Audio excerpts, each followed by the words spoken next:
Hi, guys. Welcome back to another episode of the Open Conversations podcast. If you're new here, my name is Nicole Palmer, and I'm the owner of the Coviewing Collective, a boutique strategic communications company where we specialize in brand consulting and helping you navigate the digital landscape.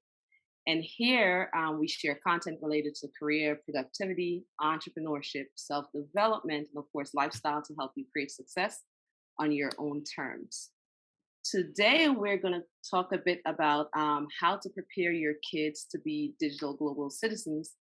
And of course, in our increasingly digital world, I mean, pretty much, we can't get away from it. Our kids are pretty much exposed to more screens, more digital platforms and communities from early. I mean, you would think they are like born knowing how to operate, your cell phones and your tablets and pretty much everything we do, from whether it is seeing the doctor, going to school, work, healthcare, it's all digital at this point, and it's not going anywhere. So how do we prepare our children to be responsible global digital citizens? And we're going to get a bit more into that.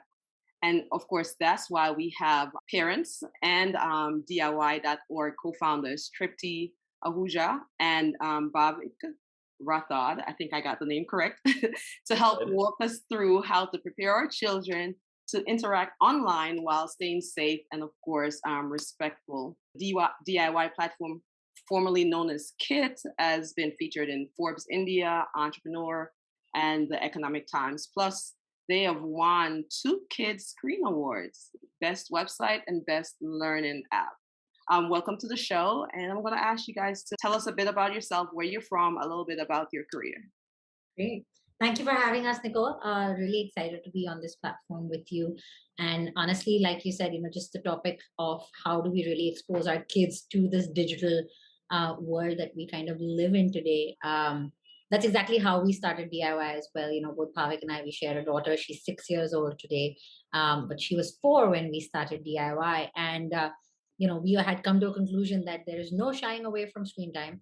There is no going away from exposing them to content that exists on the internet.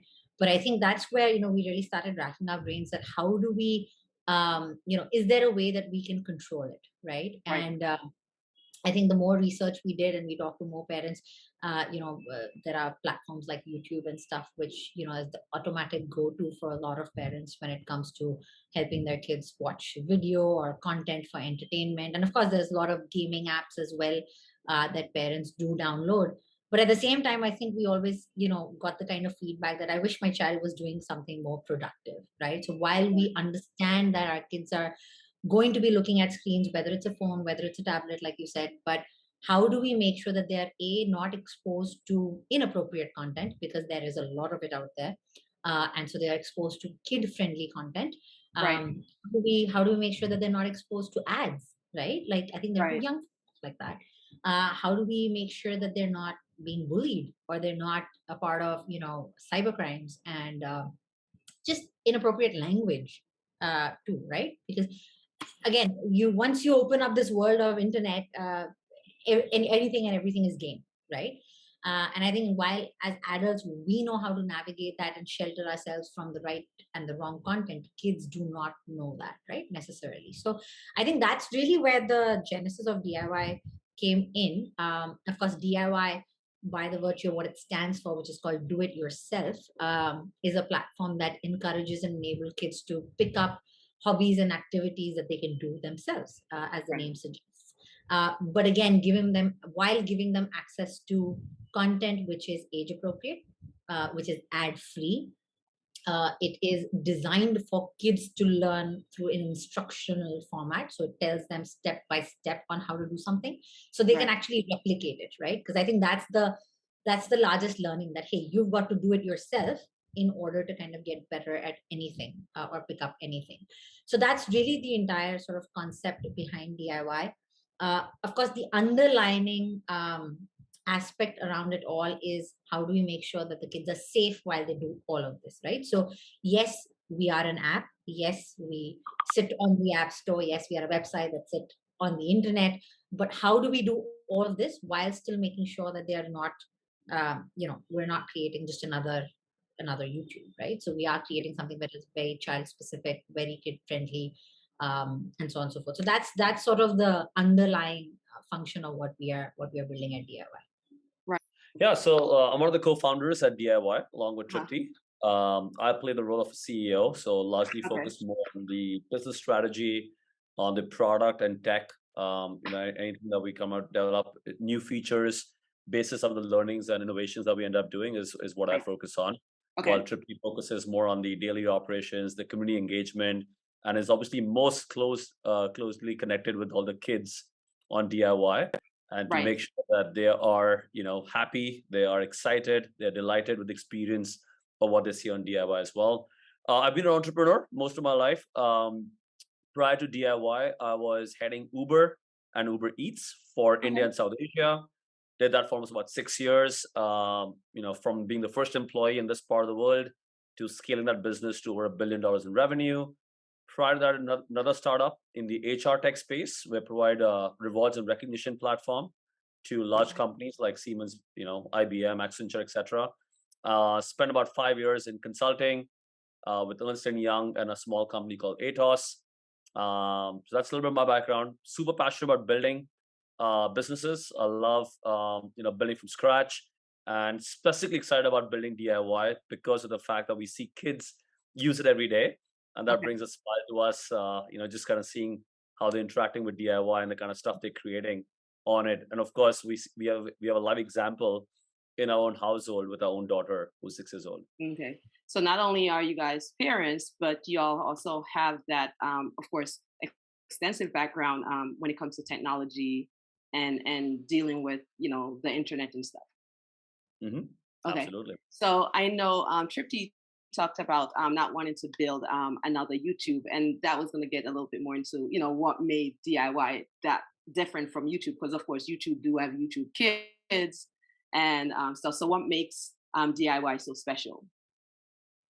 Yeah, good question. See, I think at the end of the day, for us, it's all about making sure that we are giving the kind of content out that kids are looking to learn very specifically in that age group. So the age group that we generally cater to is between 5 and 15, but our sweet spot is between 8 to 13. That's when kids are really exploring new ideas, new areas of interest.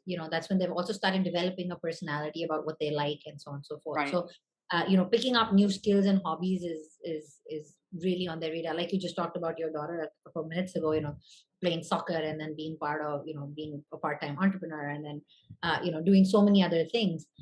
This is something that we learned from our daughter as well, right? There'll be a couple of things that they will try, then there'll be a couple of things that they'll get influenced by through their friends, Right. and they will pick up and try. And then sometimes there's just a sudden interest basis trending topics Right. that they suddenly want to pick up. So we wanted DIY to capitalize on that part in terms of the kind of content that we put out, what's trending with the kids, what is it that they're looking to learn, and put it in a very, again, kid appropriate, kid friendly type of format. So all our mentors that help us create this content are specifically either teachers that have taught kids in the past or have understood how to break down certain topics for kids to understand basics, right? So that's really how we build our content. Of course, some of these topics may exist on YouTube. I'm not saying that they don't. Of course, YouTube, Right. it's YouTube, thousands and thousands of hours of content. But yeah, for us, it's more about the fact that we bring in structure, we bring in some curriculum, we bring in some pedagogy when it comes to kids wanting to learn, anything from art to scratch coding to yoga and everything in between, right? And then we work with these instructors, we work with these mentors to create like a flow and a format so that so kids aren't necessarily just going in random order and trying to just pick up through, arbitrary videos. It's actually structured. There's some method to the madness that's put in. So I think, and one of the things that we've learned through the course of running DIY is the fact that structure and building this behavior and pattern is what helps kids really stick to what they want to learn. Right. Okay. So I'm gonna get this question out of the way because, of course, most people are thinking, okay, YouTube Kids are free. YouTube is free. What is the fee or the subscription for DIY? Yeah. So the way we've structured our app is that all of our content is actually available for free, because again, with the entire idea of it being do it yourself, all of our content is available for you, for all the kids to learn on their own. There is a freemium version, or rather a premium version, that is available with a subscription fee, which the way I define it is available to access anything that is moderated, mentored.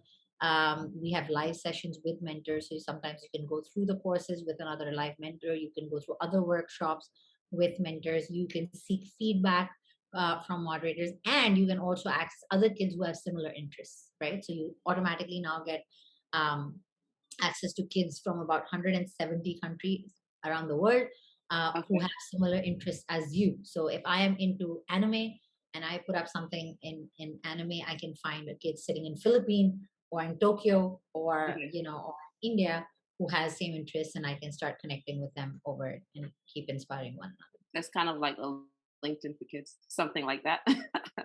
Sorry, like Okay. As a like the LinkedIn for kids. yeah, I mean, look, I think at the end of the day, kids inspire other kids. Right. That's just a piece of it, right? We obviously see that happening in a smaller circle when friends inspire friends, and that's just what it is. My daughter just recently picked up gymnastics because one of her best friends was doing gymnastics, and now she wants to do it. So we see this all around us, right? We see kids getting inspired by other kids, and I think the idea of DIY bringing kids who have similar interests together only encourages them to do more, right? So Right. when you're doing it yourself, of course you do it for yourself, and that's great. But once you start sharing with other kids and Right. start getting validation and feedback and comments and appreciation, I think it only pushes them to do more. Right. Definitely. Bhavik. Okay, so I see you guys like the three-letter words. So I know it was first called Kit and now DIY. Why the change of name? Yeah, actually happened for a couple of reasons. I think first, when we started building Kite, we actually called it Kite, Kite. KYT. Uh, Okay. yeah. When we started building Kite, the idea essentially was very similar to what DIY is today. But we started off in a more live learning format and started building content in parallel. And we actually came across the asset of DIY, the trademark availability of DIY as well, and felt actually was more in line with what our mission was, right? Our mission is very simple. Okay. Our mission is, how can we touch lives of millions of kids around the world and Right. help them learn new skills through a social learning platform, Right. right? And DIY just resonated as a name a lot better on taking it more global and something that kids can immediately understand that this is a platform where they can come in, they can explore all the content that we have them to offer. They can go through courses, they can go through shows, they can go through what other kids are doing, they can Right. participate in live learning and live workshops, and as a result of that, learn a few skills themselves by doing it themselves. Right? The idea essentially was that you have to do it to get better. Right. Uh, Awesome. so as we started kind of building on Kite in the live learning format and in many ways kind of went through this transition to more and more app based and more product based, which Uh-huh. allowed the child more flexibility of using it on their phone, on their Right. iOS phone or an Android phone or a tablet or a laptop, and they could use it at any point of time in the day whenever they had a few minutes to spare, a few hours to spare. Right. It just resonated more to the idea of the fact that, hey, this is actually a platform where a child can just come in Right. and learn something and then do it themselves. And as a result of that, get better in that skill. So that's how the transition actually happened. Yeah. I know my daughter was drawn to the platform because she's always looking for the apps that she can create. She likes to write, so she'll write stories and then she tries to create like mini videos and stuff. I feel like she's gonna be in the film industry, writing and directing and stuff because that's what she really loves to create.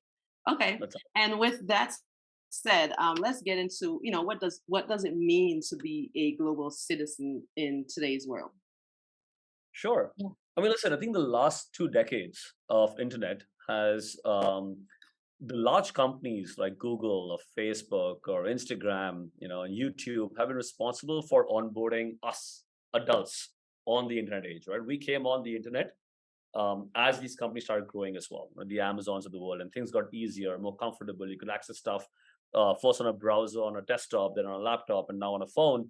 Um, and we started realizing that it's going to be very obvious that kids are going to be the next, in line to get on board on the digital age, on the Right. internet. But the internet out there is not very safe, right? You got a lot of unsafe content out there. Even YouTube, for that matter, if you speak to most parents, will tell you they don't find YouTube safe for their kids, either because the ads, the content not being moderated. A lot of stuff in there that kids get access to is not something that you want to expose Right. your child to. But the kids of the future are going to be exposed to a screen. They are going to be more and more digital, even more than you and I. We only Right. got onboarded on the digital Right. age years ago.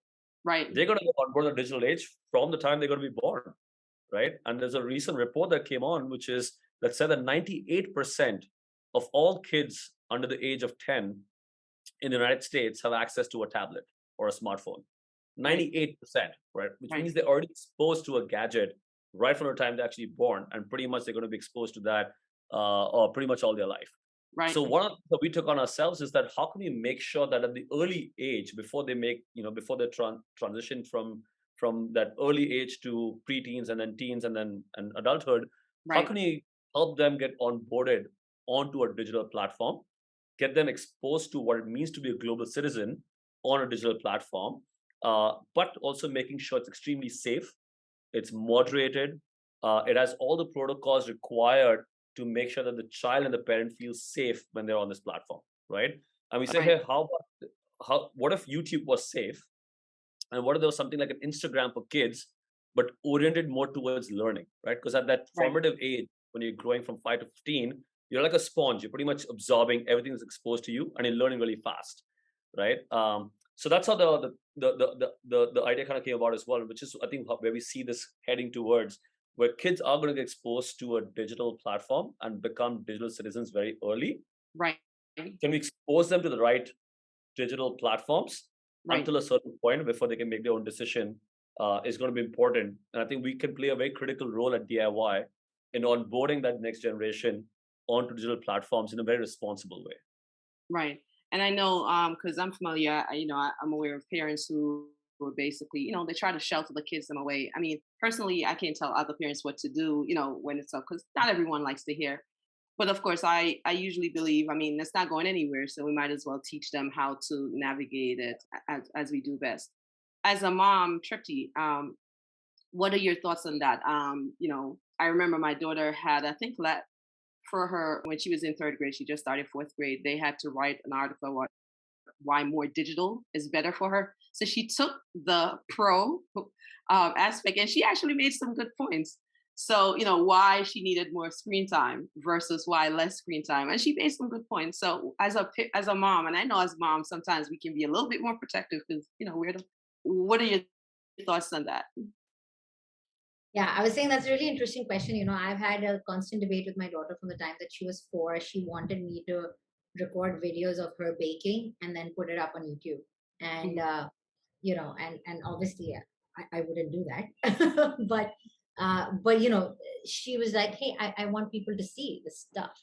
And I think it's actually starting to go both ways. One is that they want to consume more Mhm. content through these digital screens, apps, and they also want to create, like you also mentioned, right? Right, Like you're supposed to create and stuff like that. So I think when it comes to consuming and creating both, the safety aspect of it becomes even more paramount, which means that right, I have to also make sure that on DIY, and this is where at least my focus has been also for the last 2 years, is right, that kids are consuming, not only just consuming appropriate content, but also posting appropriate content, right?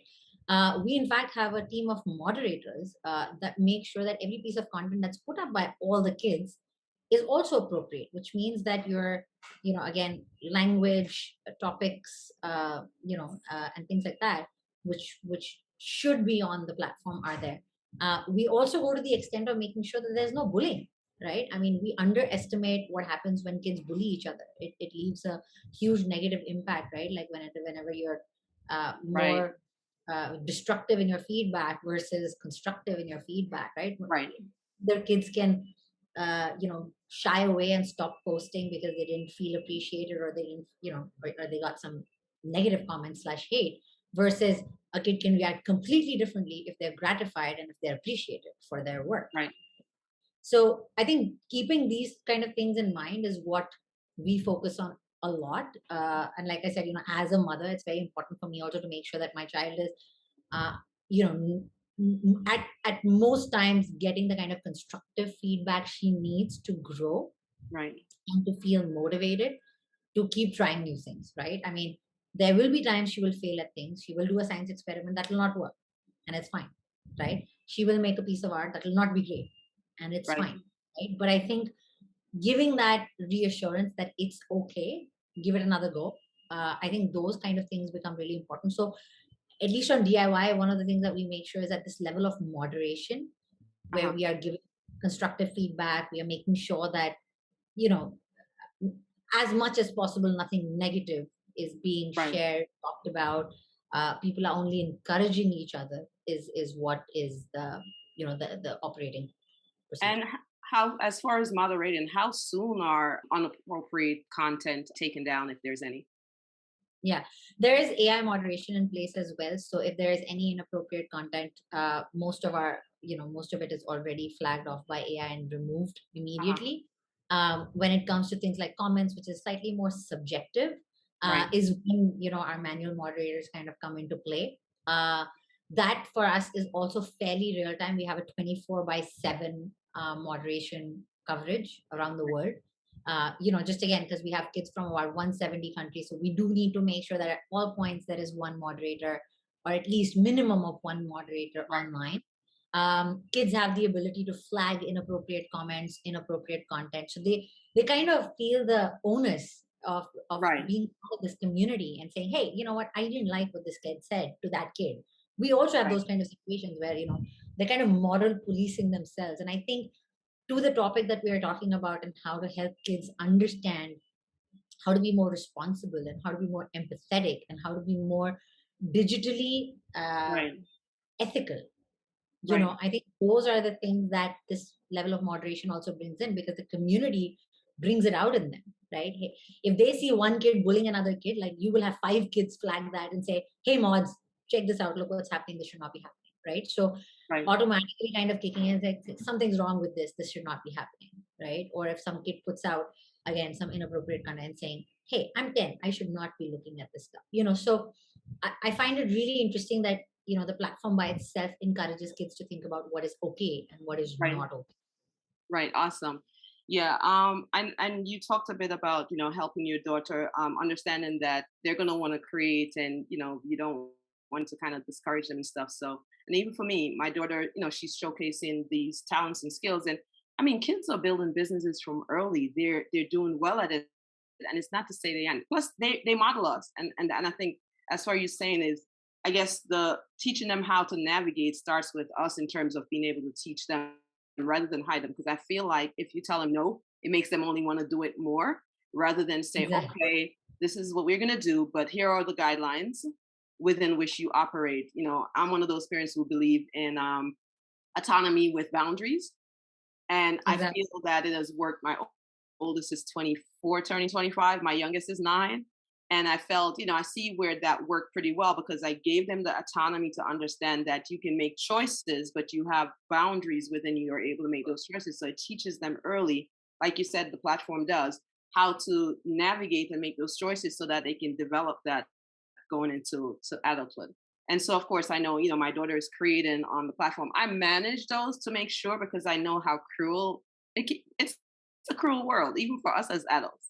Right. So, as tough as the our kids are, they're still only kids. So, of course, monitoring that, which brings me to the point of, skill building. The platform, of course, is encouraging skill building, and even just navigating the net is teaching them skills that they're going to need in the digital age and Right. in the real world. So hiding them from the platform or sheltering them from the platform. Bhavik, you're into IT and working with tech and all that stuff. I mean, it has brought you to this point. How can schools go about promoting digital citizenship skills in classrooms? Absolutely. Firstly, like I'm a big proponent of that, right? Because ultimately, the age that we live in right now is the age of information symmetry, right? Right, That wasn't the case 20 years ago.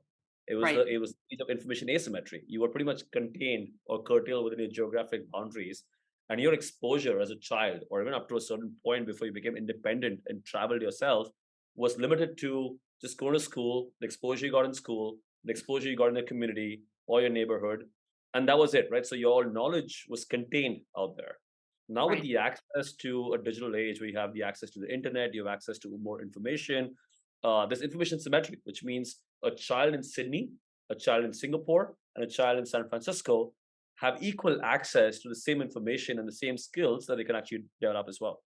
And I think that's Right. also to the advantage for schools as well, right? Earlier schools are limited in the kind of resources they would actually be able to bring in, right? And most schools are not digitally native. They've been running the same way for many, many years, right? Right. Which means it makes it really hard for them to adapt to the changing needs of what kids want to learn, right? A school curriculum largely remains the same over many years, right? Pretty much what you and I learned in school back in the day is pretty much what kids today also learn, with Right. a few changes here and there as well. But because of the fact they have a disadvantage of not being digitally native, they can take advantage of now the information symmetry that exists and take advantage of all the different tools that they can actually use at school and expose Right. their kids to a digital media. And I'm a Right. proponent of that because kids eventually are going to be on a digital platform anyways. Right. But by modeling in the right way and exposing them, you can expose kids to actually pick up more skills or new skills that the school themselves may not be able to impart onto them, right? Whether it's about coding, or you want to become a better graphic designer, or you want to get into stop motion animation, or you want to learn about yoga, or everything in between. A school is not going to be capable of doing that, or maybe some school in San Francisco, maybe, but not in Singapore, or there'll be some in Singapore which will not be in Sydney. But now with this and the exposure that you have with kids from 170 countries using DIY, you not only have a chance to actually learn and upskill yourself to pick up many different interest areas that be offered in the geographic boundaries, but you also make connections with kids around the world, right? And that's a very interesting additional benefit that you get of being on platforms like this, because now a child from a small town, um, let's say in Texas, gets exposure to interacting with another child somewhere in India, Right. and the person in India gets exposure to interacting with another child somewhere in Japan, and you get to learn about different cultures. You get to learn about the kind Right. of exposure they have, and their interactions only help kids going forward because we are becoming more and more global citizens. The world Right. is getting more and more smaller, right? With the Right. connections that you're making as well, and early, instilling that early in their childhood, even starting from school itself, I think is going to be beneficial for kids growing up. Right. Yeah, and I feel that is good because I figure if you want to balance it, basically give them activities that they can do when they're not on, so that it can keep that balance, but Mhm. not shun them away from what is actually skills that they need. Because now, if you don't know how to can't do certain technology, do certain things, certain jobs require you literally to be able to know certain apps, know certain things, be able to do the basics, whether Mhm. you're a content creator or not. So it behooves everyone to basically learn. And my daughter, she learned how to make reels before I did, and she's only 9. So, Right. and I was pretty impressed, at the reels she did. So they're learning pretty fast, and I feel like their brains are so wired for this kind of stuff at this point in time. And with that said, kids are creating themselves, and they're creating awesome stuff because they have that imagination going on. When it comes to creative rights, let's talk a bit about that. They're not always aware of some of the types of content that it requires permission before they can share and stuff. Let's talk a bit about that and how are you guys managing that when it comes to DIY, your platform also. Yeah, sure. So, when it comes to content that we create, of course, we take care of all the creative rights. If you license something, it's always licensed. If it's not, it's called out very clearly. We make sure that we are onboarding experts in different areas. For whatever course we're creating or content we're creating, we work with experts directly in creating that content, which is very kid specific and Mhm. keeping all the rights in mind. Of course, when the kids are creating, they may not be fully aware of the creative rights, right, and what they can and cannot use. Right. That's where moderation comes in as well, right? And you'd be surprised, one, how many kids are actually aware of it already on what they Yeah. can and what they should not, and where they're not, or where they actually end up, potentially crossing the border of what could be right or wrong. That's when our team comes in to educate them as well, right? And I think also what happens is that um, kids make it very clear in attributing if they're using someone else's content or using a Right. brand in there. If not, we kind of nudge them towards doing that as well. You can't moderate every single thing out there, and if you look at YouTube or Instagram or Right. TikTok, even adults are creating content where they're using creative rights or potentially logos and brands of others on the same content. And up to a certain extent, it's okay, right? Because Okay. it's fine and it's kind of allowed Be on the fair. digital Right. platforms. Where it kind of crosses the line, where it kind of becomes a little bit in the gray area, we step in and we educate the kids on what we can and cannot do. We do have a community guidelines document, right? So when you're onboarding a child or a parent on DIY, there's actually a link that they can click on, and it's That's also right. directly accessible to the app as well, which is an extensive community guidelines on things you can and cannot do in your community, right? So you can do XYZ things, but you can't do these XYZ things, right? Right. And most kids kind of take that very seriously and honor that code. And is that broken down in more kid-friendly terms? Absolutely, yes. It's very easy for the kids to understand and learn, and this is why also we have 24/7 moderation. So in case they still figure out or find something not very clear, we have Right. a team to answer those questions immediately for them. Right. And you are right when you say some kids are aware of it because this morning my daughter she created something and she's like, "Oh, can we share it later?" She wanted to share on YouTube and I was like, "But what about the images you're using and stuff?" And she's like, "I'm using this app that allows us to attribute." So when you said that, it just reminded me of that stuff because they're learning and I think sometimes they're learning faster than the parents do. Okay. Absolutely. I mean, Okay. what I was saying earlier about, kids kind of self-policing themselves, we see a lot of that if you have another kid take another kid's drawing and put it out, like they'll call it out that it's Right. plagiarism or so you can see that moral code developing even Right. in the 8-year-olds and the 9-year-olds. And even if they haven't even reached that part in school where, Right. they've been taught plagiarism yet, because they haven't reached that stage. But they're already kind of understanding that, hey, even digitally, you can't take my stuff and claim it as your own. You know, Right. they even kind of, I would say, have discussions, a lot of discussions around that. Right. And speaking of creative rights, of course, you talk about the content you guys create. I see that you all have a partner program. Does that to basically help the kids learn new skills? And you guys offer free teacher accounts. Talk a bit about that. And also, can you tell us if kids can also be partners? Yeah. So actually, interestingly, we do have some kid partners as well who've created courses for us. And I think there's a lot of value in kids teaching other kids, honestly speaking, Right. right? Just to your point of they actually break it down how another child would understand as they have understood Right. it. Right. So we do have a partner program that is open to adults, teenagers, and kids.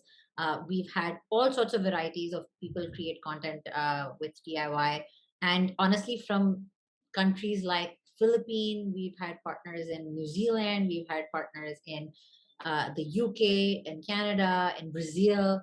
So we've got people from really, really interesting backgrounds and interesting places because just their passion is to teach kids. Okay. So I think it's been really exciting to kind of work with these kind of partners. So yeah, so we constantly get inbounds from people who are interested in creating such content. Um, we also work with partners in case they don't want to create recorded videos but want to actually offer a live Right. thing. That's where the premium part comes in when when somebody pays for that live mentor Okay. taught session. So yeah, so we have both kind of partner programs. Either we create recorded video based lessons or we will do live learning content as Okay. And I guess that's where the subscription comes in also where because it well. helps to pay the partners, right? So if you're Yeah. listening, if you create kids content is an opportunity for you to make some extra, income, right? That's right. Absolutely. Right. And I'm gonna tell you, I selfishly asked that questions about can kids be kids partner because my daughter likes to teach her cousins and stuff, and she does an awesome job. And so I'm like, okay, maybe that's an opportunity for her to now, teach her peers. Yeah. On our premium side, we actually have a program that allows kids to create how-to videos and post for other kids. So again, Right. very much like a YouTube, the whole YouTube algorithm where you can actually create a how-to video and post for other kids to Right. consume. We do the same thing. The kids can either post a how-to video or they can host a live session and teach other kids live. Awesome. Okay. So as we wind down, I just wanted to ask you, what tips do you have for parents to help them safeguard their kids? not just on the DIY platform, but also when they're just navigating the digital space and technology in general. Sure, I can start and maybe Tripti can add on as well. See, I think generally, first, I think you have to accept the fact that our kids are going to be exposed to digital platforms, right? That acceptance is important. That wherever they're going to be in their classrooms or in at homes, or they're going to be traveling, or they're going to be going anywhere else, there is technology all around us, and they're going to be Right, exposed to a lot of screens, a lot of different kind of technology, anyways. So I think exposing them early can actually be beneficial if done correctly. And how you can do that correctly? Of course, important for you to kind of make sure you set time aside on how much of an exposure they can get at home. right, Educators or schools anyway do that, where they moderate the amount of time they would get exposure to as well, besides doing activities. Encourage your kids to learn and participate in digital platforms that are more educational, because at this age, when they're in the more formative age, they're like a sponge. Like I said, they're just going to keep learning, right? right, So it's important to also make sure that they're accessing the right kind of content, right kind of applications, the right kind of technology, um, in a limited amount of time, moderated. It can work differently for different parents. right, Our code for our kid is that we expose her to digital platforms mostly on Sunday. That's kind right, of a day where she can actually get access to more time on digital right, platform. But it can work differently, right? You can give maybe 10 minutes or 15 minutes or 20 minutes every day. You can give right, more this the weekend. It works differently for different parents. But I think there's no shying away. And I think somewhere if you can be involved, right? Besides allowing the autonomy, but like right, you said, control autonomy, right? So you give autonomy that, hey, you can do all this, but there's some controls and moderation we're going to have right, around that. How much time, what kind of applications you can use, what you can't be looking at this time or watching at this time, because I know it's not good for you. It's probably going to be harmful. right, And some, I think if you just set those boundaries, right, I think kids can benefit a lot, and I think parents can also see that confidence and creativity building in kids uh, right. by actually taking advantage versus shying away from technology. Right. Now that my daughter is back in school, she gets like 1 hour, during the week daytime, but only if there's no assignment and she's all done. She's done some reading and everything else, then she'll get 1 hour because I know she's creating. She's not just watching stuff, because she's also creating. Right. And then on the weekends, of course, that's when she gets a little bit more time, and then she can, do a little bit more navigating. But then she also have activities like she's playing soccer, she's doing other stuff, she's swimming. So she's not all caught up in just the digital, but it keeps her well rounded where she's doing the other stuff, she's engaging, but then she's also tapping into the whole world of digital. Actually, that's exactly the way we thought about the product as well, right? So we think about DIY. When you watch the content or we spend time on DIY, ultimately what Right, it's doing is it provoking you as a child to right, bring your creative self out and go back and do the activity. In fact, when we right, talk to parents about DIY, they tell us that when their child spends 10 minutes on DIY, they're actually spending 30 minutes outside of DIY offline doing the activity, what they learned, so they can actually go back and take a picture or video of it and share it back on DIY as well. So in many right. ways, time spent online is actually encouraging more time spent offline, getting more creative and doing the activity. That's awesome. That's awesome. And any resources you can suggest, Tripti, that parents can use to help kids to learn how to behave more responsibly on technology or internet? DIY. Well, of course. uh, What better? Go ahead. yeah, I mean, honestly, look, everything in moderation's okay. I think a lot of uh, under 8 year olds need some co-viewing to happen, Right, with your parents and stuff. Like, I know that I have done this myself. I have sat and watched a lot of baking videos on YouTube with my daughter, right? right, I am privy to that. I have seen that happen, but I've also seen how that piqued an interest in her to pick up baking, and right, now she wants to be a baker when she grows up, right? So I think everything in moderation is good, but I think if you want to get your kids to be a lot more independent, and you want to give them a device, and then you know you want to just hope and pray that they're not going on, right, watching unadulterated content on YouTube, then I think that's probably why YouTube Kids exists, and stuff like that, right? Because again, right, it's not moderated, but it's curated content for age appropriate right. kids. But I think, yeah, YouTube Kids is definitely good. Platforms like DIY, there are some other content platforms that are coming up.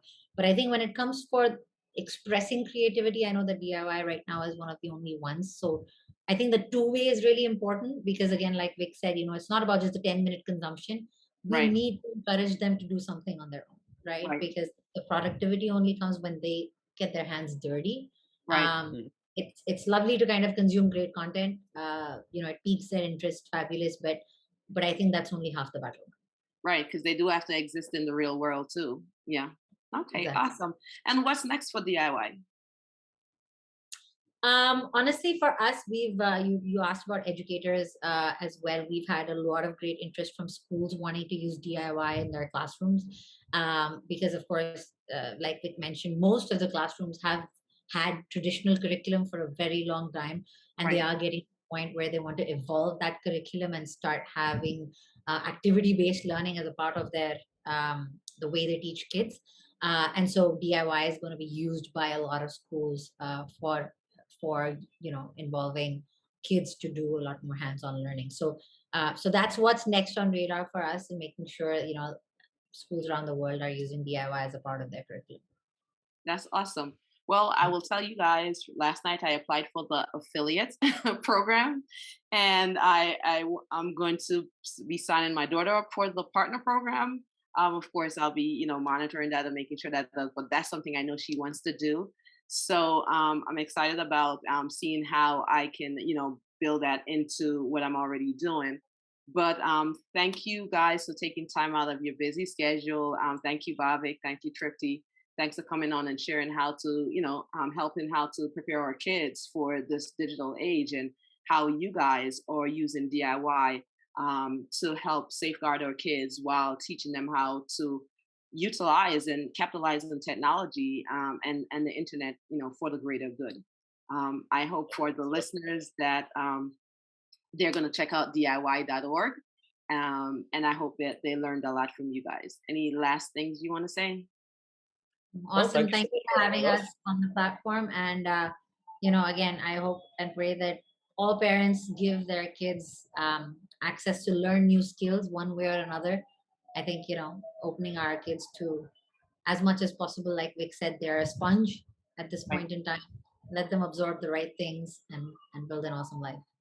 Okay, awesome. Yes. So you guys look out for me. I'll be sharing you guys, sharing the platform, with all the parents in my network. And on Thursdays, I know she has a reading where they get on Zoom and they do reading. I'll definitely be sharing that with them. And maybe, for the kids to get on so that they too can start creating in a safe environment. So Yeah. again, thank you for coming on. Thank you for sharing. I hope the listeners gain value out of this. Our Thank you, pleasure. Nicole. Thanks Thanks so for much having again. us.